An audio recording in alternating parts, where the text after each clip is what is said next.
গত ২৩ আগস্ট ৬ ঘন্টার ব্যবধানে বুড়িগঙ্গা নদীতে ৪টি মরদেহ উদ্ধার করে নৌপুলিশ। কেরানীগঞ্জের মাদারীপুর ঘাটে যুবকের হাতের সঙ্গে যুবতীর এক হাত চালের বস্তা দিয়েছিল বাঁধা অবস্থায়। মীরের বাগে উদ্ধার হওয়া নারী ও শিশুর গলায় ছিল কাপড় পেঁচানো। হাত দোনোটা বাঁধা ছিল, অবস্থা অনেক খারাপ ছিল।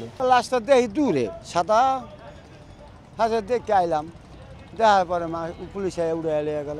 শুধু বুড়িগঙ্গায় নয়, ঢাকার পাশে তুরাগ, বালু ও শীতলক্ষা নদীতেও ঘটছে একই ঘটনা। একের পর এক মরদেহ উদ্ধারের ঘটনায় আতঙ্কে এসব এলাকার মানুষ।